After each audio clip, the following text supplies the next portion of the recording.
Okay, we are doing our last time on this halacha tezayin. Halacha tezayin is about people who can't tevel a kli. So the Mechaber's case was the person, it was Shabbos, he couldn't tevel it, and the Ramosh says Stam, he doesn't have a mikvah. So we've been leading up to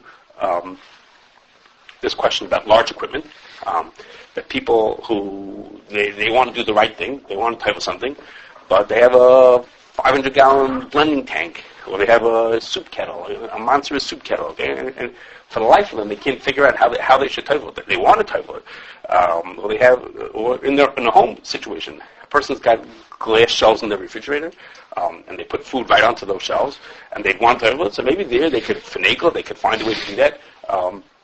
But are they going to, or are they supposed to?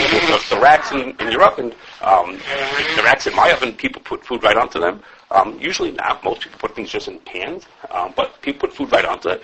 So all those things hide in tevillah. So, the second group of things I told you, they're possible to tevel them, but just not so easy. Well, people don't think about that. A person has a glass tabletop. They have a table in their kitchen, it's made of glass, so they're supposed to take the whole thing and bring it to the mikvah. Like, not very realistic. Well, the guy has a monster clay, he has just a huge 500-gallon tank. he, for the life of him, wouldn't be able to figure out how to do that. So in practice, we've seen already some people who said it, and in practice we know that people don't tevel these things. The question is if we're going to find an explanation, which is, we're not the first ones to think about this. What could be the reason why people are not teveling these things? So we'll go through some different ideas, and see what we can come with. We're going to start with some of the things that we talked about in the past. Okay, now all the things that I'm going to mention here don't mean that they're all correct or halacha l'maaseh. Just we've talked about them in the past.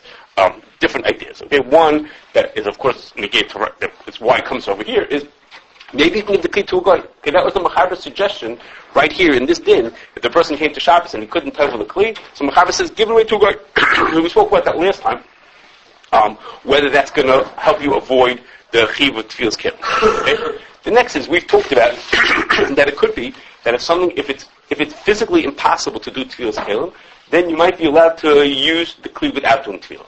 Okay, there's such a tzad that we talked about that maybe if you can't do tevillah, maybe you're allowed to use it without tevillas keilim. Okay. The next is maybe such things like this are not klei suda. Okay, and that could come from two different angles. One is that the way you use the kli might not qualify as klei suda. For example, you might use it for storage only. Okay.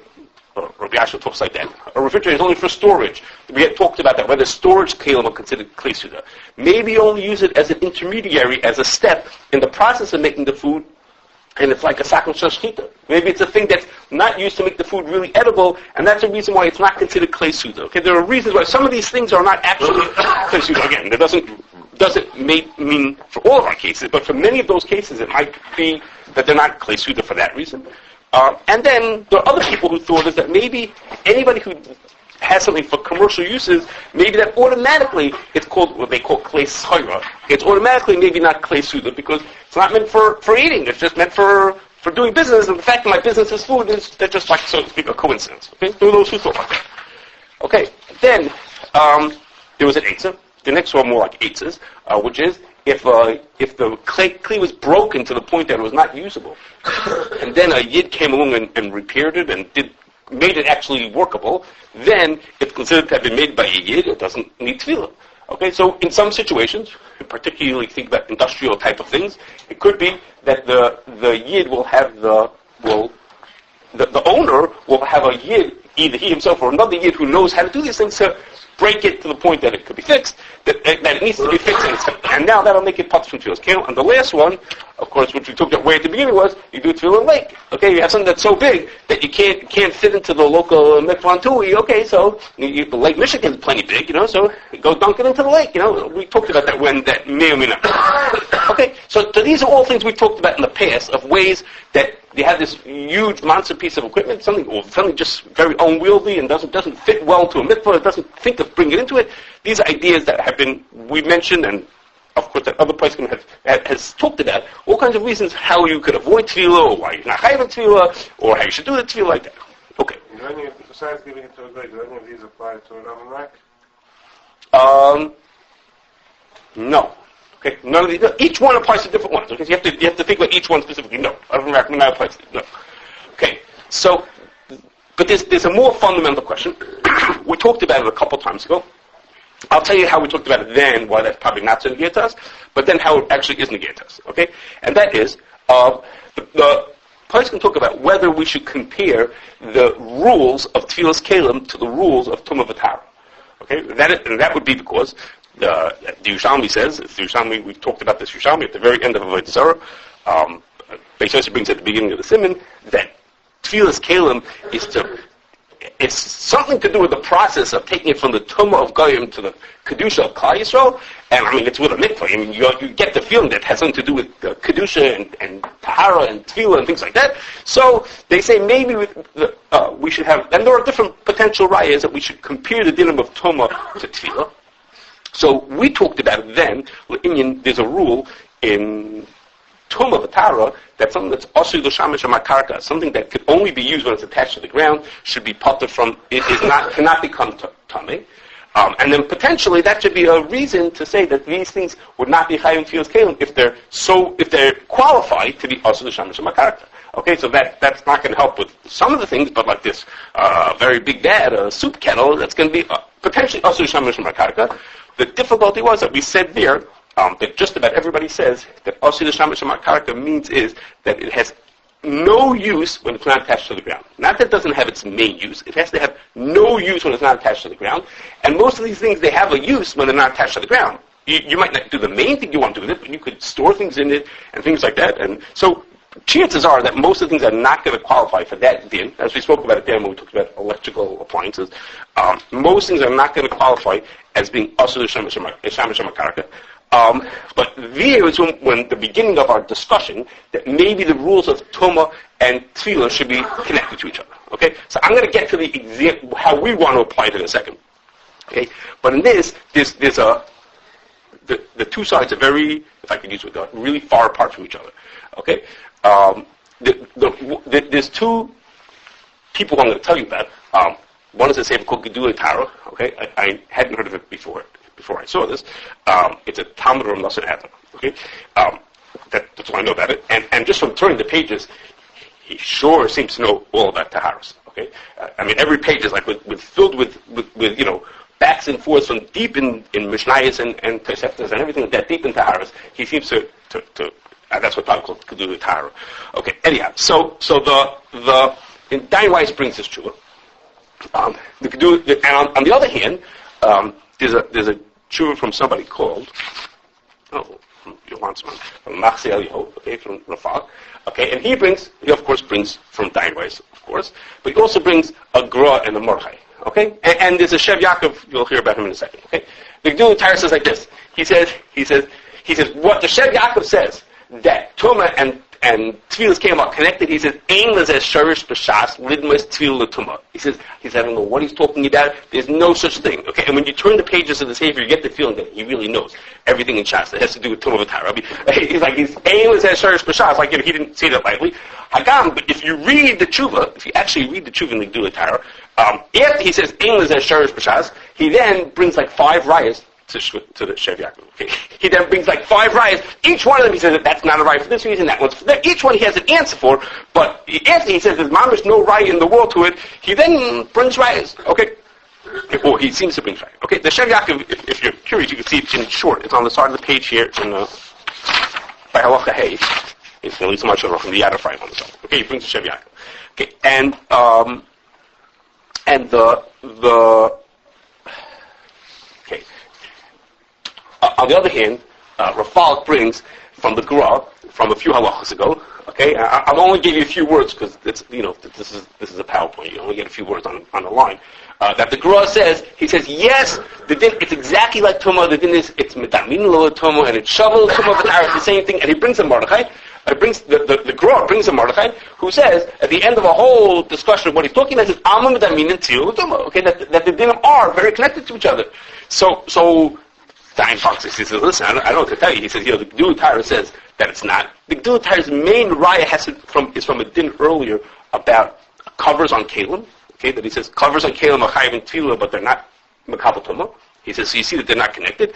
So Rafak says, he says, yeah, well, look at the grow right over there. The grow is miyasher that kashrus. Okay? The grow on that din brings it, whatever the grow says, shot and clear with the covers, it answers the kashrus from the Gedula Tara. So Rafak says, he says, listen, he says, I see the grow in the Baruch saying like this. He said, the Shav Yaakov says it also. He thinks you could be some chana. Okay, and Dayan Weiss has 3 tshuvas that I know about it, and not every tshuva says the same thing. Okay, but in one of his stronger tshuvas, he says, do Tara's right, do Tara's right. You shouldn't do like Shav Yaakov, and there's no connection between tumah and tevillah. Okay, now what we want to apply that for, what we want to say that they should be connected for is that like this. The one of the rules in tumah v'tara that people speak about here is that if a kli is bigger than 40 saw, if a kli has a volume that's very large, then such a kli cannot be makabel tumah. And if such a kli can't be makabel tumah, then, well, that's exactly the kind of keilim that we're thinking about that we can't tovel. Okay, so we sort of not important to us whether it can be makabel tumah now, but if it can't be makabel tumah, means you don't have tevillas keilim, then all of a sudden we're in good shape, because a lot of these things we'll see in a second are bigger than 40 saw. Okay, I'll give you in a second. I'll give you some examples. Okay, now to that suggestion, first of all, the Gedula Tara says there's no shaykhs. So if you hold like that, then you say there's no connection to the 40 saw. Second is, when Rebelsky asked on that, he says, really? He says, it's true that if something is bigger than 40 saw, it's not makabel tumah. He says, but there's a little exception, and the exception is metal keilim. Metal keilim that are bigger than 40 saw are makabel tumah. He says, so he says, it's very nice. Let's say bigger than 40 saw. Rebelsky's words were, I don't know if he saw this Gedula Tara, but it's almost like the way he wrote it, he said it was like, he almost said, that was one argument. But his other argument he says, let's say 40 saw is going to make you part from tevillas keilim. He says, but it has nothing to do with it. 40 saw doesn't work by metal, and most of the things we're talking about are going to be shilas of metal. I mean, you only have shield for metal and glass, so what? Like a low plug. If you have a kli, whether if it's more than 40 cents, since you have a rule, it's not makabel tumah by certain things, so then by anything. So what you mean to say is, I'll tell you what you mean to say is, but the answer to both of these questions is like this. When we were learning about Hafrashas Challah, okay, we also came across this question about a kli that's bigger than 40 saw. What did it have to do with Hafrashas Challah?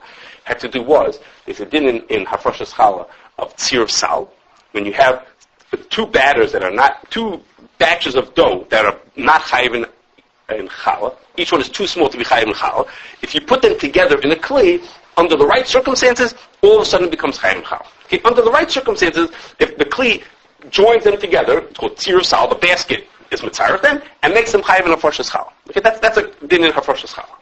So over there, the place comes like this. They say, this if the basket that you put it into is more than 40 saw, we actually had a situation just like this very recently, okay, where the basket is more than 40 saw, then there's no tzir of sal, and it does not come with surah.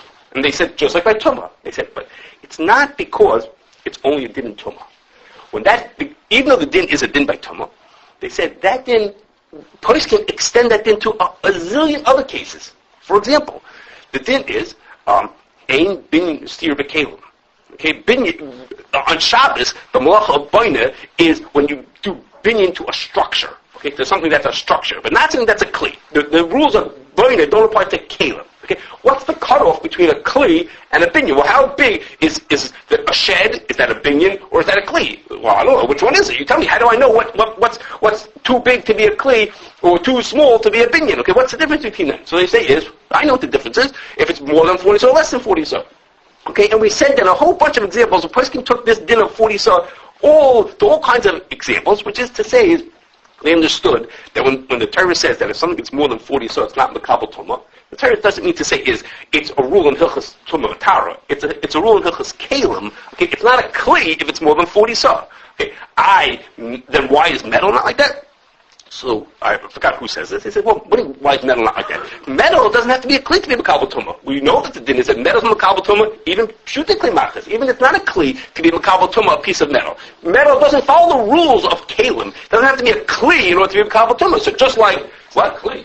It has to be, that's true. It has to be functional. Yes, that's true. But it doesn't have to follow the rules. It doesn't have to have a base kibble. Okay? It doesn't have to be like that. So therefore, the fact at the large end, it's considered a kli even if it's more than 40. So that also doesn't disturb us. Okay, but your name knew if it's more than 40 saw, the thing is not in the rules of Keilim. And now you have to say a second step, and that is the Gemara says klei suda amurim b'parsha. Okay, and the stress we've had, the whole simon has been on the second word, the suda part of it. Okay, it has to be a keli that's meant for a suda, and if it's not meant for a suda, then it's not chayim tevillas Keilim. Okay, according to this, the first word of the Gemara, klei suda, is going to be important also. Only Keilim are chayim tevillah, because tevillah is Keilim. Only Keilim are chayim tevillah, but not things that are not Keilim. So if not that tumah, not that tefillah's Keilim was connected to tumah necessarily for all the pratim. Whether a mime it is, or maybe for all the pratim it's not connected to tumah. But whether if it's not a kli, the hilchos Keilim, which is in Sefer Tumah, in Tahara, hilchos Keilim teaches us that this is not a kli, and that's why it wouldn't be chayv in tefillas.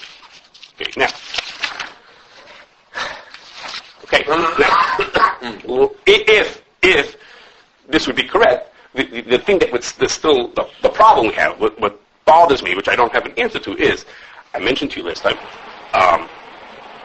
earlier Achronim, Knesset Gdola and Chachos Adam, both are mamish banging their heads against the wall, trying to figure out why people don't tevel these huge kelim. Okay, we've talked about this.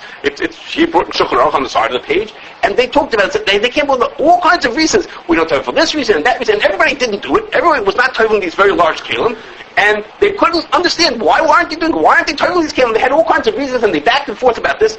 And they don't say this. So that just bothers me to say, well why didn't they say that it's not a kli? It got so big that to the point is, the implication was that it was bigger than 40. So that was the feeling you got, was that these things were really big. So why didn't they say that this is the reason? So I don't have an answer to that question. Okay, that bothers me. It makes me wonder that we're making a mistake over here. Because the people who they talked about it, there's lots of people talking about it, why didn't they say that? Okay. So now let's see, if we believe it, that if it's bigger than 40, so it's not going to be chayvin, it won't be chayvin tevillas Keilim.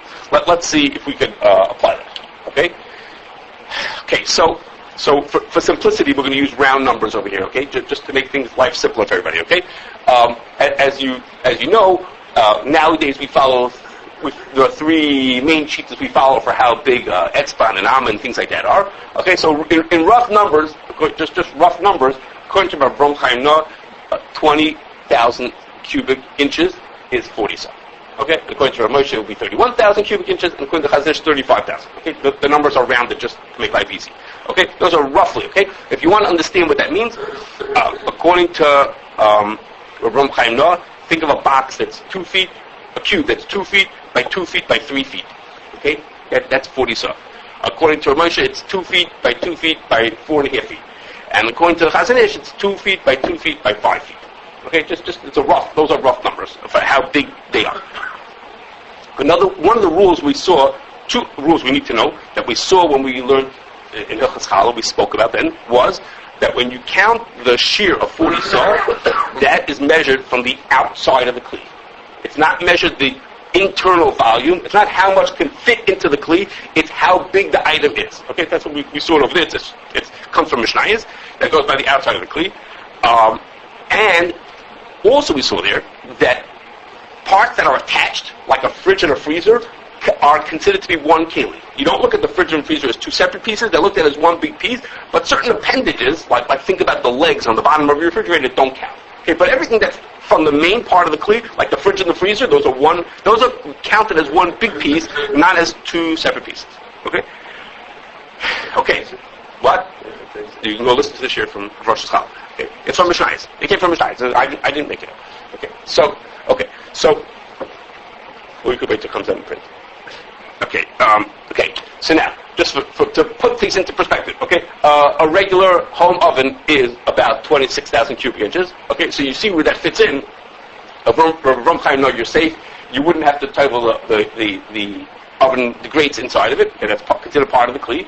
That's part of the kli. That wouldn't be tevel tevillah. Okay, but according to Ramoshel Chazanish, you didn't get it big enough yet. Okay, grates that come out. I don't think it would make a difference. It's part of the kli. But well, we're talking about for people who do put food on, like in my house. You put food on put it right on. Now, on the opposite end, the refrigerators, okay, are way bigger than 40 saw. Okay, even the little fridge that they have downstairs, the little one that you like fridge, the little one that they have downstairs, that's like an older fashioned small refrigerator, is like more than 40,000 cubic inches. Okay, and the monster ones, okay, in the 80s, most people's houses is like 60,000. Okay, what most of us have in our houses is about 60,000 cubic inches. Okay, so well more than the 40 saw. Okay, from the outside. Yeah, from the outside. That's what you're supposed to measure. Okay, it's not going to fit for everything. There's a diun in one of the showers in Minchas Yitzchak is how come you don't tevel your dud shemesh? Okay, he didn't have a hot water heater. Looks like this. This is a dud shemesh. He says you use it for hot water. You cook water for your house to make hot things with it.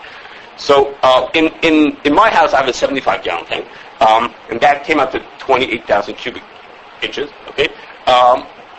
But it brings up, but as you see, there are some things that are not going to catch. And we're going to get a tabletop. It's not going to be big enough, you know. For showers, for bath. You can also make hot water from it, also for eating. Doesn't have to be yuchad. Even if you use it derech haroi, even if you use something on occasion for something, it's also chayv tevillah cash. Yeah, if it's something you occasionally use for so. I'm sorry, I forgot to. I'm sorry, I forgot to tell you. No, it's different. Over there, Mishat Maisi, when you use the Fachim, is that high. When you're heating the water, you're heating the water. Right. Now, what I'm going to use for whatever. Mishat, I'm heating the water, I heat it for all kinds of things. And so, that's right, so I use it for all kinds of things. And then I take some of that water, I use it. I use it, so one of the things that I use it for is for drinking. So I use it for many different purposes. That's not hot water from the sink, drinking. Or to use that hot water for cooking. Why not? If you want to cook a pot of spaghetti. I think they have a thing that hot water is not healthy from the sink. You use cold water. I didn't say you always do or everybody does, but for lots of people. I forgot to tell you. I'm sorry. I forgot to tell you. I'll just stick it in here to make you feel differently. The Gedula Tire himself says this idea that if it's not a kli, then maybe it's not chayv tevillah. I forgot to tell you that piece. An important piece of information. Okay, back to where we were. Okay, so Dayan Weiss, when he talks about the dud shemesh, he says that maybe it qualifies. Maybe the hot water tank qualifies as asur l'shamis u'makarka. Okay, because it doesn't really have any use when it's not attached to the ground. You can't use it. Not attached to all the piping, this and that. It's not even like a kettle that you could put things into it, store stuff into it, or mix things into it. It's sort of not functional at all. But it also brings up another possibility. I didn't say people say this. This is not, what I'm saying now is not Dayan Weiss says, but like this, which is, the Rambam says, not everybody learns it in this way, but the Rambam says, to my reading of it, says, when he says the din of 40 saw, it's in Hilchos Keilim, the beginning of the third paragraph. When it says the din of 40 saw, he says that the din is that only Keilim that are portable are considered Keilim. A kli that's also l'nachas, a kli that's meant to stay put, okay, it's not metalta moli v'reikon, it's not meant to be moved around and carried around. That kli is that thing is not considered a kli. And he says, like, for example, if it's more than 40 saw, then that's considered so big that it's not metalta moli v'reikon, and therefore it's not makabel tumah. So I wasn't clear to me, but the way the Rambam says it, not everyone agrees to this, but the way the Rambam says it was that asur l'nachas is the, so to speak, the rule, and 40 saw, it looked to me, was an explanation of that, or an example of that, or an extension of that din, that 40 saw is like that. Okay, not everybody, the writer on the page, not everybody agrees to that. Okay? But it made me wonder if the same thing could apply to us also, that something like the hot water tank, or even the oven, okay, let's say it's not 40 saw. Okay, we'll say, look, it's 26,000, and David said the 31,000 we need for this year, so we missed it. Shucks, we didn't get to the right shape. Buy a big oven next year. But no, it didn't make it. Sorry, it doesn't fit. But it's for sure a clear asur l'nachas, because people don't walk around with their ovens. Okay? Ovens are not portable. Okay? They're not meant to be taken from place to place. So Ken Zayin that if we're looking again to see that something should be a kli or not a kli, it Ken Zayin that in the rules of tumah of tire, not that the heter is that it's not 40 saw, but 40 saw is just a part or connected to being asul and nachas, and maybe they don't qualify as Keilim for a different reason. They don't not qualify because they're not 40 saw. We don't have to be so technical, but everybody knows that your hot water heater is not going anyplace, okay? That's not moving anyplace. So Daimais looks at it from the side of asul shamas from my karka, and it's mechuber with karka and those kind of things, but we could maybe have a more straightforward that refrigerators don't move around. You know what I mean? So even if it's not technically 40 saw, that's not the point is not the 40 saw per se, but maybe that's enough to make it mutter just because it's not meant to move around.